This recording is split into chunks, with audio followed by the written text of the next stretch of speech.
નમસ્કાર, અમારી news channel news for કાઠિયાવાડને લાઈક કરો, શેર કરો અને સબસ્ક્રાઇબ કરો. News for Kathiawad. નમસ્કાર.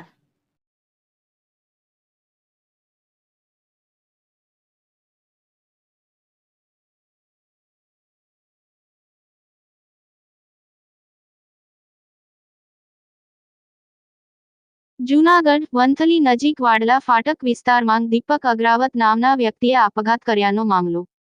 પોલીસે સુસાઇડ નોટના આધારે તપાસ હાથ ધરી. સુસાઇડ નોટમાં પત્ની અને તેનો પ્રેમી માનસિક ત્રાસ આપતા હોવાનો ઉલ્લેખ.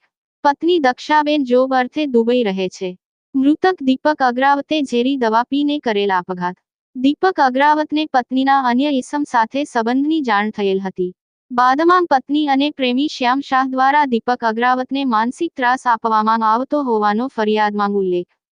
પુત્ર મોહિત અગ્રાવતે માતા દક્ષાબેન અને તેના પ્રેમી શ્યામ શાહ વિરુદ્ધ નોંધાવી ફરિયાદ.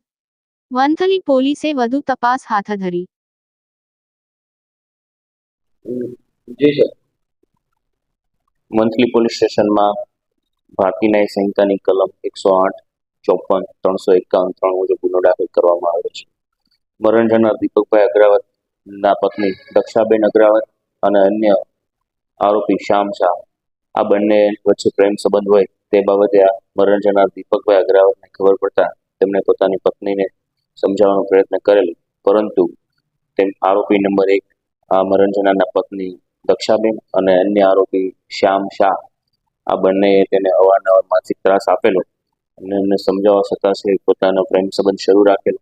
આ ઉપરાંત મરણ જનારે છે સુસાઇડ નોટ પણ લખેલી છે કે આ બંને લોકોના માનસિક ત્રાસને લીધે અને તેને જાનથી મારી નાખવાની ધમકી આપવાને લીધે પોતે હાલ આ પરિસ્થિતિમાં આવી ગયો છે અને જીવવા કરતા પોતે મોતને વાલું કરે છે. ઝેરી દવા પી અને 2 દિવસ પહેલા છે એ દીપકભાઈ અગ્રાવતે છે સુસાઇડ કરેલું છે. આ બાબતે વંથલી પોલીસ સ્ટેશનમાં આત્મહત્યાના દુષ્કર્મ અંતર્ગત ગુનો દાખલ કરેલો છે. હાલ આ કામે સુસાઇડ નોટ કબજે કરવામાં આવેલી છે. એફએસએલને સાથે રાખી તપાસના કામે અન્ય મહત્વના ટેકનિકલ પુરાવા, જેમાં મરણ જનારનો મોબાઈલ ફોન, તેમાંથી આ બંને વચ્ચે જે કંઈ એને પ્રેમ સંબંધ હતો તે બાબતે, આ ઉપરાંત મરણ જનારને અન્ય જગ્યાએ ત્રાસ આપવામાં આવેલો હતો તો તેમની કઈ ચેટ હોય તમામ કબજે કરવા હાલ પોલીસે તજવીજ હાથ ધરી છે.